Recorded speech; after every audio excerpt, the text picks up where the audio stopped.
James was enjoying his life on the island of Sodor, but he still had a lot to learn. "You're a special mixed traffic engine," said the Fat Controller. "You can pull coaches or trucks quite easily, but you must learn by your mistakes." James knew what the Fat Controller meant. He could well remember that dreadful accident on his first day. "Be careful with the coaches, James," said Edward. "They don't like being bumped." Everyone came to admire James. "I'm a really splendid engine," he thought, and suddenly let off steam. A shower of water fell on the Fat Controller's nice new top hat. Just then the guard blew his whistle, and James thought they had better go. Go on," he puffed to Edward. Don't push," replied Edward. The coaches were grumbling too. Don't go so fast! But James didn't listen.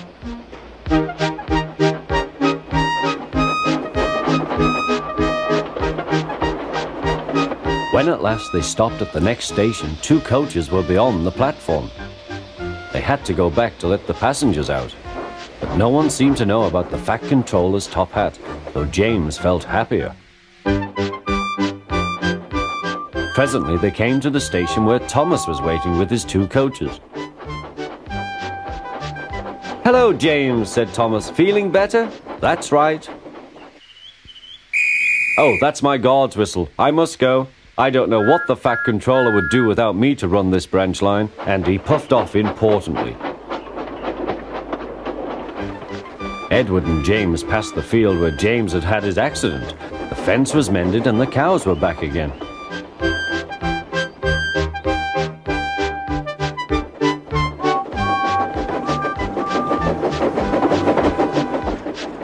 They ended their journey and rested before setting off for home. James was still wondering what the Fat Controller would have to say about his top hat.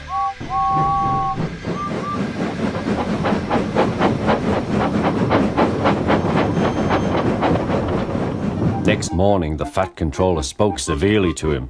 "If you can't behave, I shall take away your red coat and have you painted blue." James didn't like that at all. He was very rough with the grumbling coaches as he brought them to the platform. "Don't talk, come on," he called to them. "Gordon never has to fetch his own coaches," he thought to himself, "and he's only painted blue." To make James even more cross, this time no one came near him. "I'll show them," he thought. "They think Gordon is the only engine who can pull coaches."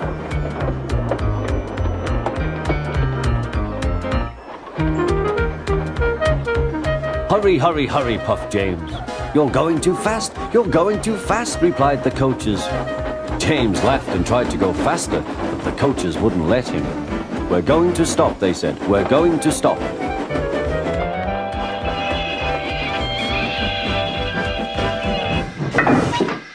"What's the matter?" James asked his driver. "The brakes are hard on. Leak in the pipe, most likely. You've banged the coaches enough to make a leak in anything." "How shall we mend it?" said the guard. "We'll do it with newspaper and a leather bootlace," replied the driver. "Well, where is the bootlace coming from?" asked the guard. "Ask the passengers," said the driver. "You have a leather bootlace there, I see, sir," said the guard to a smartly dressed man. "Please give it to me." "I won't," said the man. "Then," said the guard, "I'm afraid the train will just stop where it is." The passengers all said what a bad railway it was. Then they told the man how bad he was instead. Everyone was very cross. At last he handed his laces over. The driver tied a pad of newspaper tightly round the hole in the brake pipe, and James was able to pull the train.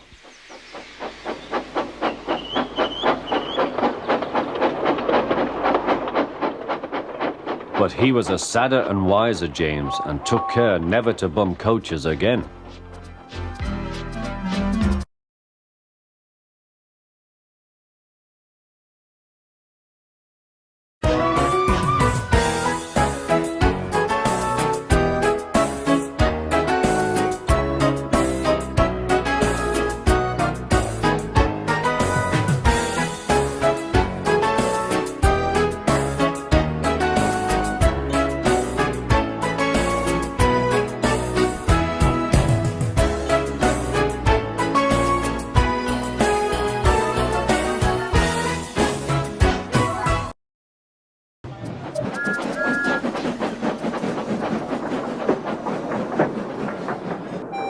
James had not seen the Fat Controller for several days. He was left alone for being naughty, and was not even allowed out to push coaches and trucks in the yard. Oh dear, he thought, I shall have to stay in the shed for always, and no one will see my red coat again. All because I went so fast I made a hole in one of my coaches that had to be mended with, of all things, a passenger's bootlace. At last the Fat Controller arrived. I see you are sorry, James, he said. I hope now that you will be a better engine. You have given me a lot of trouble. People are laughing at my railway, and I don't like that at all. I'm very sorry, sir, said James. I will try hard to behave. That's a good engine, said the Fat Controller. I want you to pull some trucks for me. James was delighted and puffed away.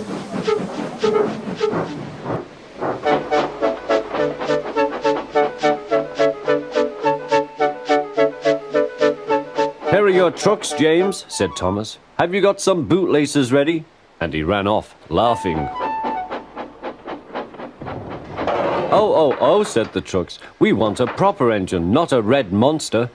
James took no notice and started as soon as the guard was ready. Come along, he puffed.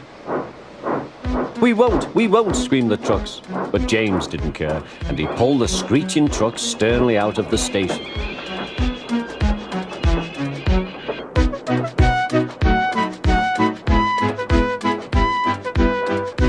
The trucks tried hard to make him give up, but he still kept on. Sometimes their brakes would slip on, and sometimes their axles would run hot, and each time the trouble had to be put right. And each time James would start again, determined not to let them beat him.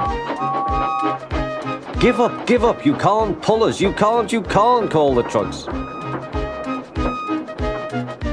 I can and I will, puffed James, and slowly but surely he pulled them along the line. At last they saw Gordon's Hill. Look out for trouble, James, warned his driver. We'll go fast and get them up before they know it. Don't let them stop you. So James went faster, and soon they were halfway up. I'm doing it, he panted. Will the top never come? Then, with a sudden jerk, it all came easier. I've done it, he puffed. Hooray! It's easy now. But his driver shut off steam.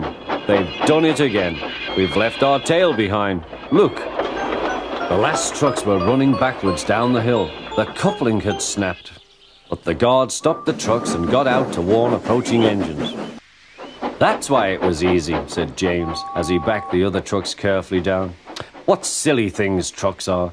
There might have been an accident. Shall I help you, James? Called Edward. No, thank you, answered James. I'll pull them myself. Good. Don't let them beat you. You're doing well, whistled Edward, as James slowly struggled up the hill. I can do it, he puffed. He pulled and puffed as hard as he could.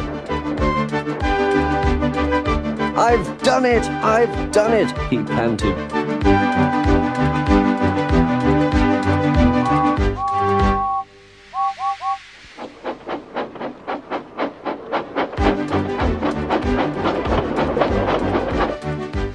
They reached their station safely, and James was resting in the yard when Edward pulled up. Peep, peep, he whistled. Then James saw the Fat Controller. Oh dear, what will he say, he asked himself. But the Fat Controller was smiling. I was in Edward's train, and I saw everything, he said. You've made the most troublesome trucks on the line behave.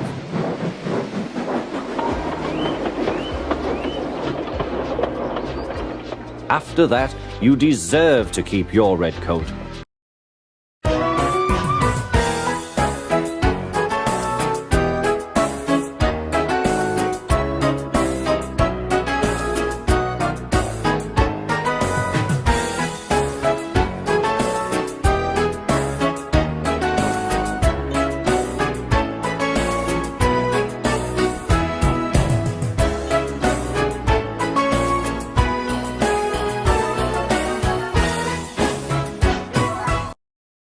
Night, Henry and Gordon were alone with James. Although the Fat Controller was beginning to think well of him, Whenever a chance came, the other engines would talk of nothing but bootlaces. "Remember the time one had to be used to get you out of trouble, James," they would tease.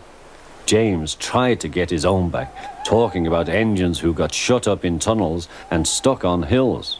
But they wouldn't listen. "You talk too much, little James," said Gordon. "A fine, strong engine like me has something to talk about. I'm the only engine who can pull the express.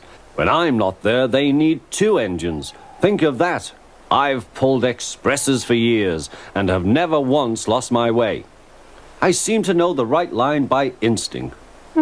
Every wise engine knows, of course, that the signalman works the points to make engines run on the right lines, but Gordon was so proud he had forgotten. "Wake up, James," said Gordon next morning. "It's nearly time for the express."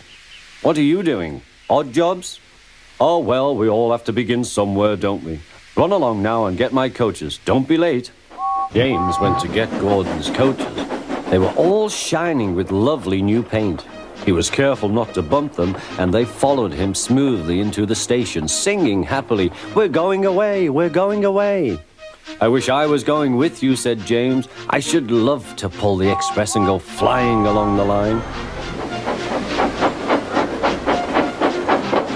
Gordon, with much noise and blowing of steam, got ready to back onto the train.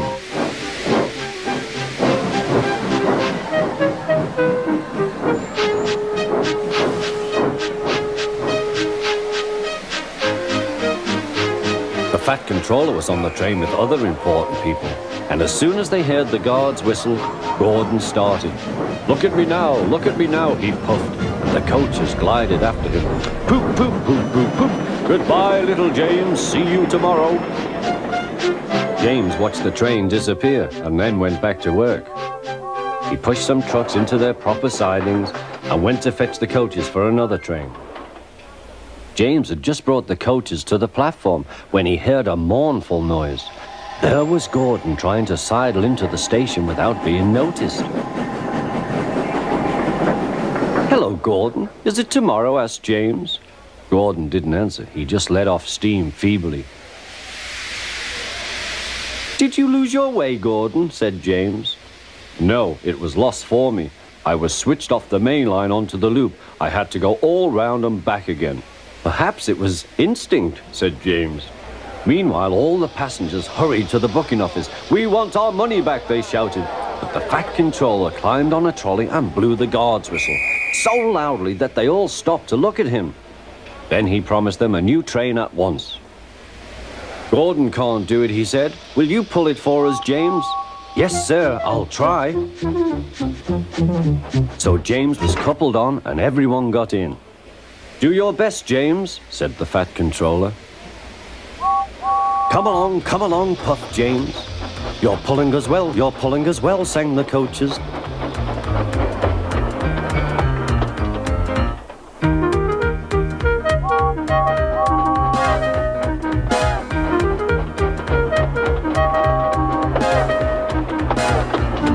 Bridges and stations flashed by, the passengers cheered, and they soon reached the station. Everyone said thank you to James, and the Fat Controller was very impressed. "Well done," he said. "Would you like to pull the express sometimes?" "Yes, please," answered James. Next day, when James came by, Gordon was pushing trucks. "I like some quiet work for a change," he said. "I'm teaching these trucks manners. You did well with those coaches, I hear." "Good, we'll show them." And he gave his trucks a bump. James and Gordon are now good friends. James sometimes takes the express to give Gordon a rest. Gordon never talks about bootlaces, and they are both quite agreed on the subject of trucks.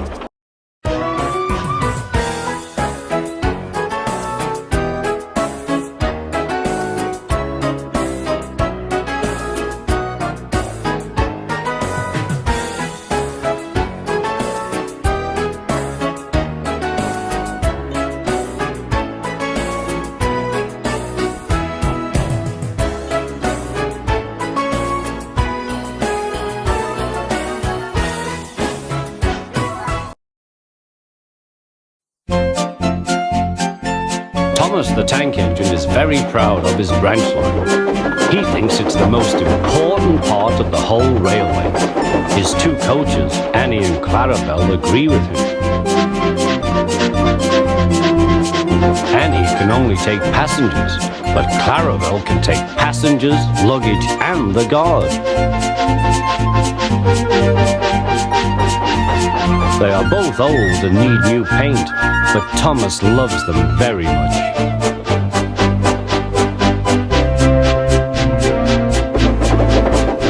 As they run backwards and forwards along the line, they sing songs to each other. When Thomas starts from a station, he sings, "Oh, come along, we're rather late. Oh, come along, we're rather late." And the coaches sing, "We're coming along, we're coming along." They don't mind what Thomas says to them, because they know he is trying to please the Fat Controller. And they know, too, that if Thomas is cross, he's not cross with them.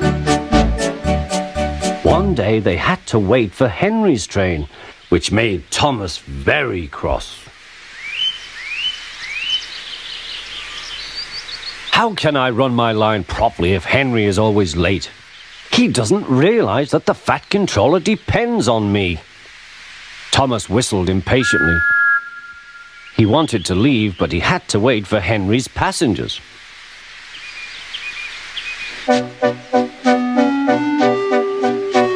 At last, Henry came.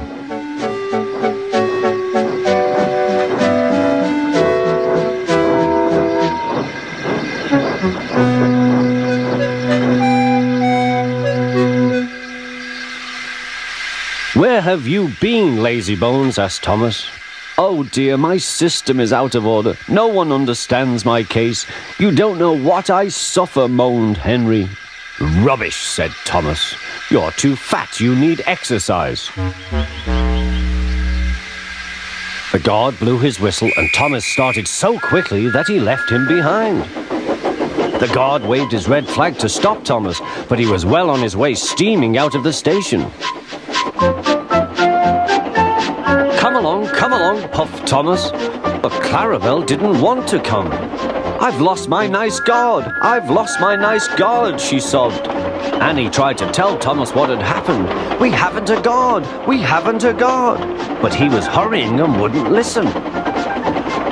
Annie and Clarabelle tried to put on their brakes, but they couldn't without the guard. "Where is our guard? Where is our guard?" they cried. But Thomas didn't stop till they came to a signal.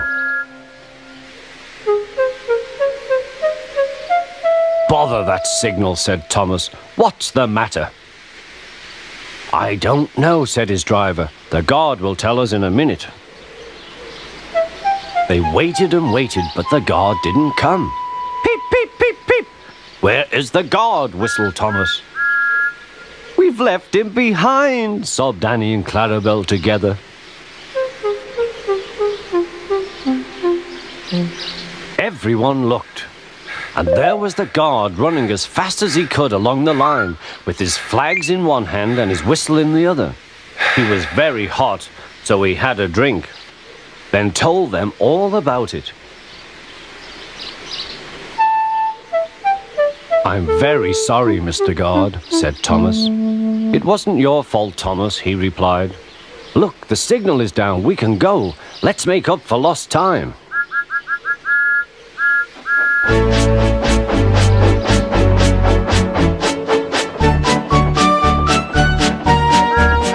Clarabelle were so pleased to have their guard again that they sang, "As fast as you like, as fast as you like," to Thomas all the way.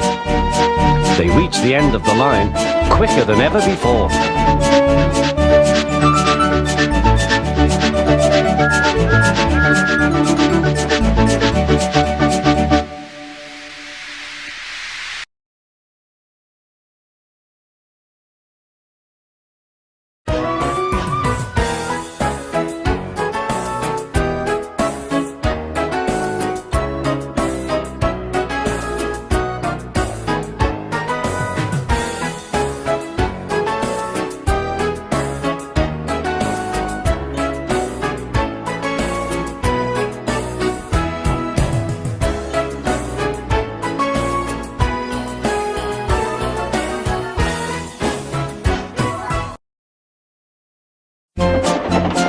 Thomas puffed along his branch line, he always looked forward to something special.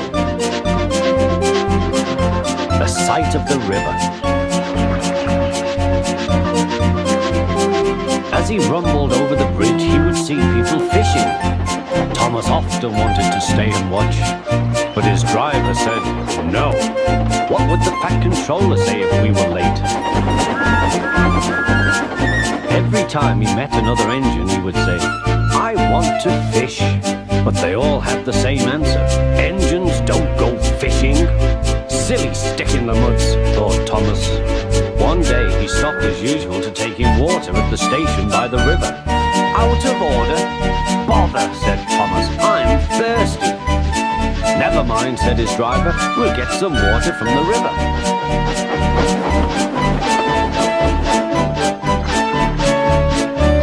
They found a bucket and some rope and went to the bridge.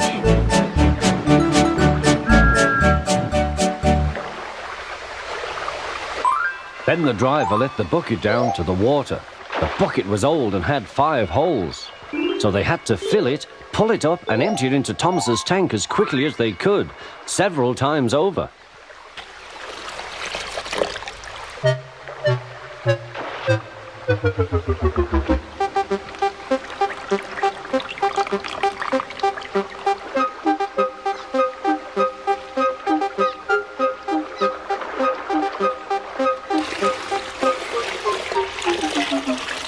They finished at last. That's good, puffed Thomas, and Annie and Clarabelle ran happily behind.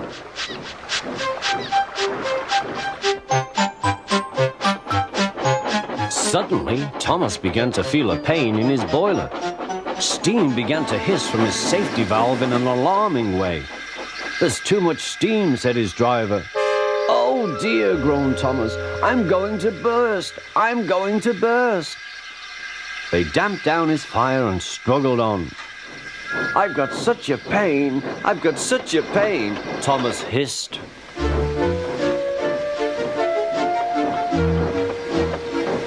They stopped just outside the last station, uncoupled Annie and Clarabelle, and ran Thomas, who was still hissing fit to burst, on a siding right out of the way.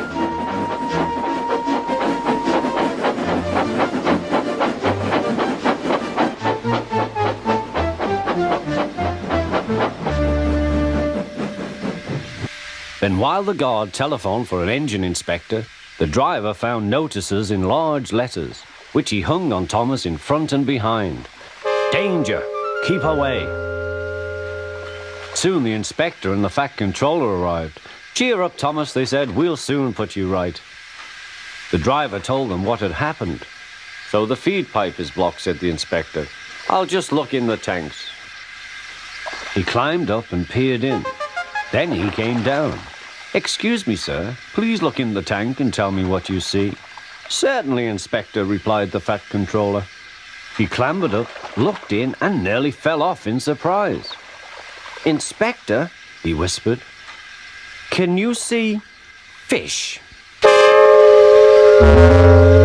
Gracious goodness me, how did the fish get there, driver? We must have fished them from the river with our bucket, replied Thomas's driver. Well, Thomas, so you and your driver have been fishing, but fish don't suit you. We must get them out. They all took turns at fishing in Thomas's tank, while the Fat Controller looked on and told them how to do it.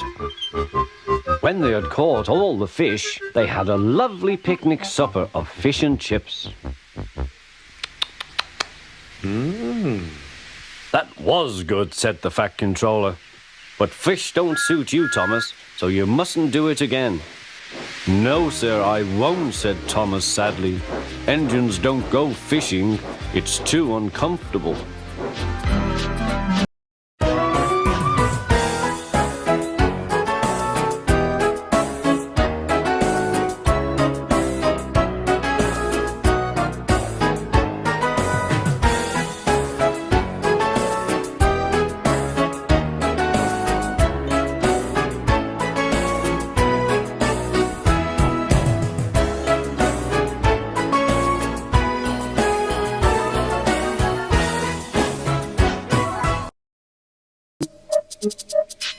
Henry and Gordon were lonely when Thomas left the yard to run his branch line. They missed him very much. They had more work to do and had to fetch their own coaches. They didn't like that. James grumbled too. "We get no rest, we get no rest," they all complained. But the coaches only laughed. "You're lazy and slack, you're lazy and slack," they answered. Altogether, the engines were causing the Fat Controller a great deal of trouble. The big stations at both ends of the line each have a turntable. The Fat Controller had made them so that the tender engines can be turned round, because it is dangerous for them to go fast backwards. Tank engines like Thomas don't need turntables. They can go just as well backwards as forwards. But to hear Gordon talk, you would have thought that the Fat Controller had given him a tender just to show how important he was.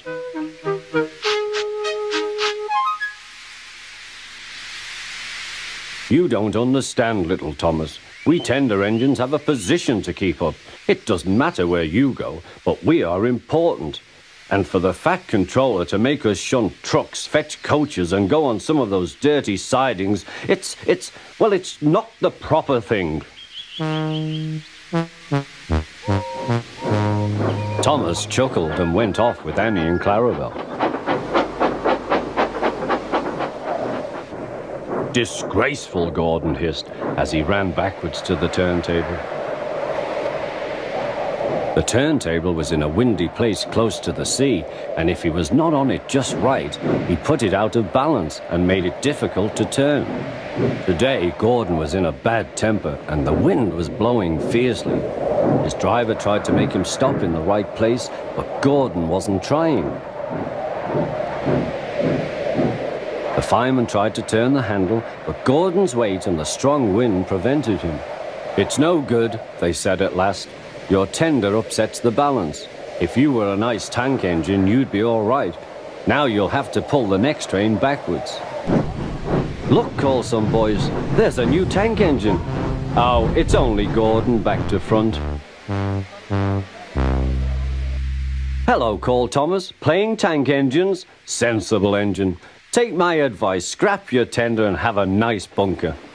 Gordon said nothing. Even James laughed when he saw him. "Take care," hissed Gordon, "you might stick too." "No fear," chuckled James, "I'm not so fat as you." "I mustn't stick," thought James. He stopped on just the right place to balance the table. It could now swing easily. Gordon arrived in time to see everything. James turned much too easily. The wind puffed him round like a top. He couldn't stop.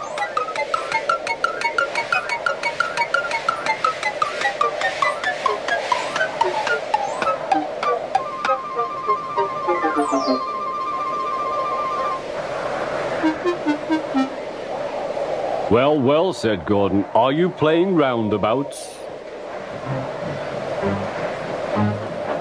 Poor James, feeling quite giddy, rolled off to the shed without a word.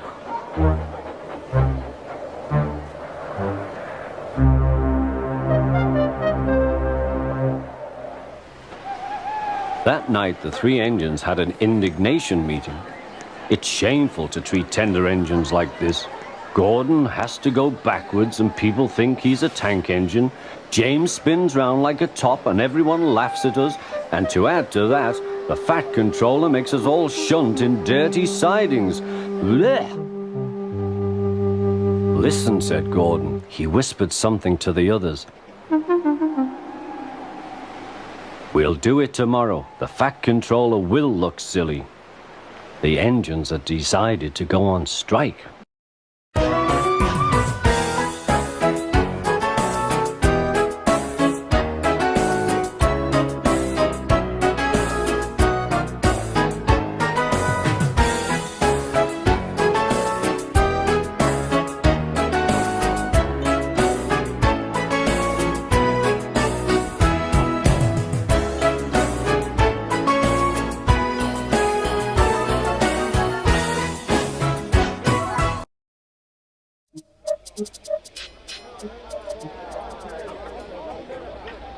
The fat controller sat in his office listening to the noise outside.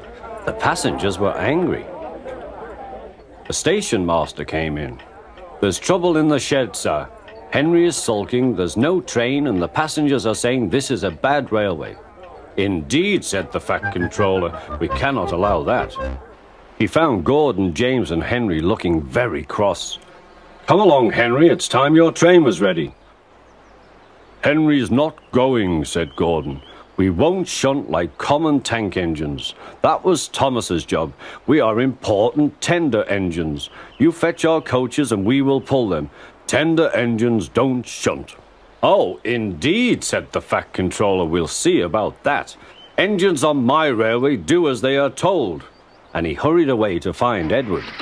The yard has never been the same since Thomas left to run his branch line, he thought sadly. Edward was shunting. "Leave those trucks, please, Edward," said the fat controller. "I want you to push coaches for me in the yard." "Thank you, sir, that will be a nice change." "That's a good engine. Off you go, then."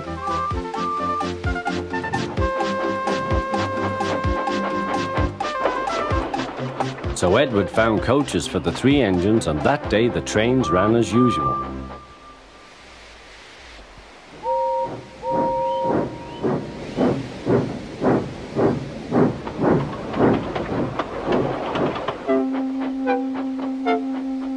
But next morning, Edward looked unhappy. Gordon came clanking past, hissing rudely. "Bless me," said the fat controller, "what a noise."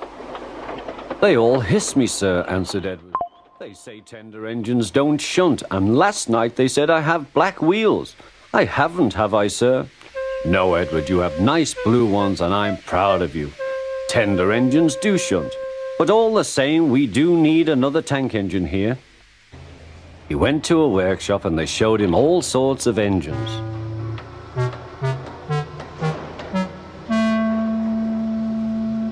At last he saw a smart little green engine with 4 wheels.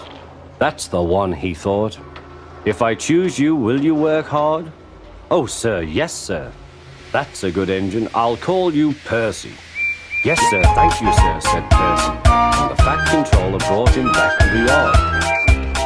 "Edward," he called, "here's Percy. Will you show him everything?" Percy soon learned what he had to do, and they had a happy afternoon.